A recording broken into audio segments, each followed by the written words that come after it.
বলা হয় যে সময় যখন খারাপ যায় তখন নিজের ছায়াও নিজেকে ছেড়ে চলে যায়।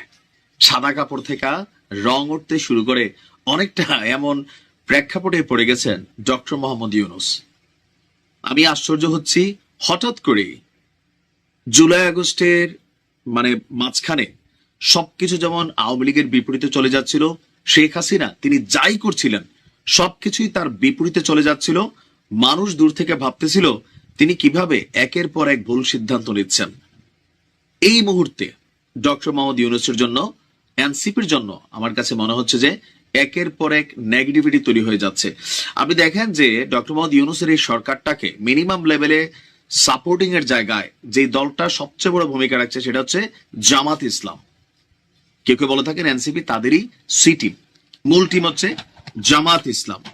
এখন আজকে তিনি যখন যুক্তরাজ্য সফরে আসেন, একদিকে হোটেলের সামনে চলছে বিক্ষোভ সমাবেশ আনন্দ মিছিল, আর অপরদিকে বাংলাদেশ থেকে জামাত ইসলামের ঢাকা দক্ষিণ মহানগর জামাতের যিনি আমির আছেন এবং চাঁপাইনবাবগঞ্জ ৩ নম্বর আসনের যিনি সংসদ সদস্য পদপ্রার্থী জনাব নুরুল ইসলাম বুলবুল, ওনার এক বক্তব্যে রাজনীতির মাঠে আবারও আরেক টার্নিং পয়েন্ট। জামাত কি পোল্টি নিয়ে আনিল ডক্টর মোহাম্মদ ইউনুসের সাথে? পরিস্থিতি খারাপ দেখে এখন কি আস্তে আস্তে বিএনপির দিকে তারা ঝুঁকে যাচ্ছে? টাইম ফ্রেম কি বদলে যাচ্ছে? যে জামাত বলতেছিল যে এপ্রিলে নির্বাচন হওয়া উচিত, হঠাৎ করে আজকে আমাদের এই ঢাকা দক্ষিণ মহানগর জামাতে যিনি আমির আছেন তিনি আবার দিচ্ছেন এক চাঞ্চল্যকর বক্তব্য। তবে এটা হয়তোবা তার ব্যক্তিগত বক্তব্য নাকি দলের, এটা নিয়েও প্রশ্ন উঠবে। তিনি বলছেন যে অচল অবস্থা থেকে সচল অবস্থায় নিয়ে যাওয়ার জন্য যে সময়টুকু দরকার তা পূরণ করে দ্রুত সময়ের মধ্যে নিয়মতান্ত্রিক গণতান্ত্রিক সরকারের হাতে রাষ্ট্রের ক্ষমতা তুলে দেওয়া দরকার। আপনি শব্দগুলো আবারও বোঝেন।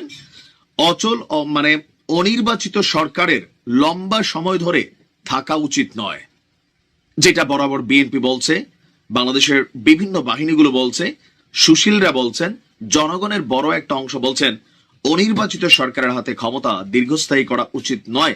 কারণ এই অনির্বাচিত সরকার অনেকটা ফেলিউর হয়েছেন যারা তাদের সাপোর্টার ছিলেন, বিশেষ করে তাজ হাসমি, সাংবাদিক ইলিয়াস আর অনেকেই। বা জামাত ইসলামের আজকের এই টোনটা আপনি দেখেন। চাঁপাইনবাবগঞ্জ শহরের একটি রেস্টুরেন্টে ঈদ উপলক্ষে সাংবাদিকদের সাথে শুভেচ্ছা বিনিময় করেন। তখন তিনি বলছেন যে সরকার এপ্রিলে নির্বাচন দেওয়ার কথা বলেছেন, কিন্তু সুষ্ঠু নির্বাচনের জন্য লেভেল প্লেইং ফিল্ড সৃষ্টি করা প্রয়োজন। লেভেল প্লেইং ফিল্ড তৈরি না হলে নির্বাচন প্রশ্নবিদ্ধ হতে পারে। নির্বাচনী কাজ জামায়াতের নিয়মিত কাজের অংশ। তারপর হচ্ছে নির্বাচনের তারিখ ঘোষণার সঙ্গে এর কোনো সম্পর্ক নেই। নির্বাচনের সাথে জামাতের প্রস্তুতি আছে, তবে অনির্বাচিত এই সরকারে দীর্ঘ সময় ধরে ক্ষমতা ধরে রাখা উচিত নয়। দ্রুত সময়ের মধ্যে গণতান্ত্রিক পদ্ধতিতে রাষ্ট্রকে একটা রাজনৈতিক দলের কাছে বা গণতান্ত্রিক সরকারের কাছে হস্তান্তর করা। এখন জামাত নেতার এই বক্তব্যের কমেন্টে আমি দেখছি যে বিএনপির নেতাকর্মীরা আবার জামাতের নেতাকর্মীরাও টুকটাক ধুমধাম কমেন্ট করছেন। কেউ বলছেন যে জামাতের এক একজন এক এক কথা বলে, সিচুয়েশন বুঝে রং বদলায়। কেউ বলছেন যে না, জামাতও এই মুহূর্তে নির্বাচন করলে ক্ষমতায় যাওয়ার জন্য প্রস্তুত। কেউ বলছেন যে এই মুহূর্তে নির্বাচন করলে জামাত কয়টা সিট পাবে, 50টা সিটও পাবে না। সো তারা কেন নির্বাচন নিয়ে লাফালাফি করতেছে, তাদের তো সময় কালক্ষেপণ করা দরকার। কেউ কেউ বলতেছেন যে না, উনি ঠিকই বলছেন। এখন আসলে মানুষও এই মুহূর্তে একটু বিভ্রান্তিতে আছে যে কার কথা শুনবে, কারটা শুনবে না, জামাতের আমিরের কথা শুনবে, কার কথাগুলো সত্য, কি চলছে রাজনীতির মাঠে। ভালো থাকো। কিছু কিছু মানুষের মুখের একটা কথা আর পুরো সিস্টেম সমান হয়ে যায়। আমরা যখন কথা বলছি, কার কথা বলছি? এই মুহূর্তে সারা বাংলাদেশের সবচেয়ে শ্রদ্ধেয় 2-4 জন মানুষদের মধ্যে যিনি একজন, বেগম খালেদা জিয়া। তিনি গতকালকে যে ঘোষণা দিয়েছেন বা যে নির্দেশনা দিয়েছেন, আমার কাছে মনে হয়েছে ডক্টর মোহাম্মদ ইউনুসের জন্য এর থেকে বড় গিফট, এর থেকে বড় কোনো প্রাপ্তি আর হইতে পারে না। তিনার উচিত ছিল, আমিও মনে করি, যে বেগম খালেদা জিয়ার সাথে সৌজন্য সাক্ষাৎ করা। তিনি যখন লন্ডন থেকে চিকিৎসা নিয়ে বাংলাদেশে গিয়েছিলেন, তবে ডক্টর মোহাম্মদ ইউনুস তিনি করেননি, অনেক ব্যস্ত হয়তোবা। তবে এইরকম জিনিসগুলাই বিএনপির মধ্যে বা অনেকের মধ্যেই আসলে প্রশ্ন তোলে যে তিনি কেন বিএনপিকে কাটেন। বা আজকে দেখেন ডক্টর মোহাম্মদ ইউনূসের এই মানে যখন দুর্যোগ বা অমাবস্যার চাঁদ ওনার আকাশ দখল করে ফেলছে, বিএনপি টোটাল একটা প্রি প্ল্যানিং অবস্থান আছে। ডক্টর মোহাম্মদ ইউনূসের জন্য পরিবেশ পরিস্থিতি আস্তে আস্তে উত্তপ্ত হচ্ছে। ঠিক এই পরিস্থিতিতে বেগম খালেদা জিয়ার একটা নির্দেশ সবকিছু শান্ত করে দিবে। আমরা চাই বাংলাদেশ স্থিতিশীল থাকুক। দর্শক, অন্তর্বর্তী সরকারের প্রধান উপদেষ্টা এবং বিএনপির মধ্যে যে স্পষ্ট বিভাজন চোখে পড়েছে, নেতাদের বিভিন্ন কথা, আলটিমেটাম পাল্টা আলটিমেটাম, ইভেন মানে সবকিছু মিলিয়ে যখন কঠিন একটা অবস্থা দেশের, ওই মুহূর্তে অন্তর্বর্তী সরকারের প্রধান উপদেষ্টা ডক্টর মোহাম্মদ ইউনূসের সাথে সরাসরি কোনো বিরোধে না জড়াতে, সরাসরি কোনো বিরোধে না জড়াতে দলের সিনিয়র নেতাদের নির্দেশ দিয়েছেন বিএনপি চেয়ারপারসন বেগম খালেদা জিয়া। কি দিয়েছেন? নির্দেশ, কোনো রিকোয়েস্ট না, কোনো আবদার না।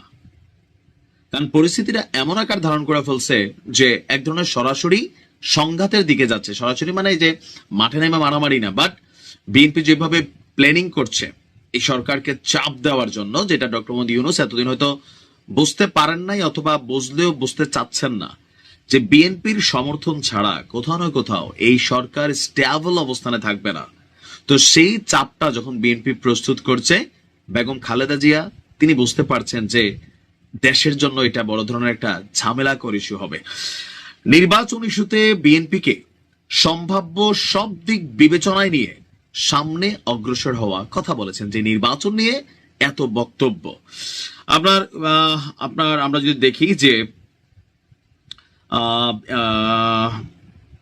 বিএনপির স্থায়ী কমিটির সদস্যরা বেগম জিয়াকে শুভেচ্ছা জানাতে গেলে গত শনিবার 7ই জুন, কিন্তু আজকে প্রায় বুধবার হয়ে গেছে, কিন্তু এত লেটে কেন? মঙ্গলবারে আমরা এই খবরটা পেলাম যে শুভেচ্ছা বিনিময় করতে যাওয়া এমন দুজন নেতা তারা এই তথ্য দিয়েছেন। তাদের বক্তব্য হচ্ছে যে আপনার প্রধান উপদেষ্টা ডক্টর মোহাম্মদ ইউনূস জাতির উদ্দেশ্যে নির্বাচন নিয়ে যেই বক্তব্য দিয়েছেন, ওই দিন রাতেই বিএনপির স্থায়ী কমিটির জরুরি বৈঠক হয়। নতুন রুটম্যাপের পরিপ্রেক্ষিতে বিএনপির অবস্থান কি হবে তা নিয়ে নানান মত আসে এবং স্থায়ী কমিটির বিবৃতিতে এপ্রিলে নির্বাচন অনুষ্ঠানের ঘোষণায় কড়া প্রতিক্রিয়া ব্যক্ত করে দলটি ডিসেম্বরের মধ্যেই আপনার কি বলা হয় যে নির্বাচন দাবি করে। তো ওই দিন রাত্রে বেগম খালেদা জিয়ার সাথে যারা দেখা করেছিলেন, খন্দকার মোশাররফ হোসেন, জমিরুদ্দিন সরকার, মির্জা আব্বাস, গয়েশ্বরচন্দ্র রায়, আব্দুল মঈন খান, সালাউদ্দিন আহমেদ, সেলিমা রহমান, হাফিজউদ্দিন আহমেদ, অধ্যাপক ডাক্তার এজেএম জাহিদ হোসেন। তো সূত্র মতে শুভেচ্ছা বিনিময়ের এক পর্যায়ে সরকার ঘোষিত নির্বাচনের রোডম্যাপের বিষয়টি আলোচনায় উঠে আসে। নতুন রোডম্যাপ অনুযায়ী আবহাওয়া সংকট, রমজান সহ নানান কারণে যেই নির্বাচন নিয়ে সংশয় তা তারা বেগম খালেদা জিয়ার সামনে প্রকাশ করেন। তো একই সঙ্গে নির্বাচনের সাথে অন্তর্বর্তী সরকারের সঙ্গে সরাসরি কোনো ধরনের বিরোধে না জড়ানোর নির্দেশ দেন। তিনি বলছেন, সরকারের সঙ্গে সংঘাতে গেলে বিএনপির কোনো লাভ নেই, এটা সত্য। তাই বিরোধ নয়, সংকট সমাধানে আলোচনায় শ্রেয়, সেই পথেই হাঁটতে হবে। যদি ডক্টর ইউনূস না থাকেন তাহলে কি হবে সেটাও তো ভাবতে হবে।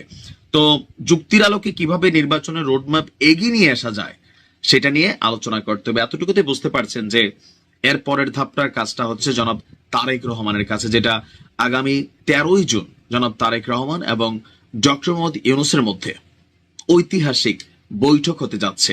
যে বৈঠক থেকে আশা করা হচ্ছে বিএনপি এবং সরকারের মধ্যে নির্বাচন টাইম ফ্রেম নিয়ে যে দূরত্ব, মাঠে ময়দানে যে দূরত্ব, সেগুলো ঘুচে যাবে বলেই জাতির প্রত্যাশা।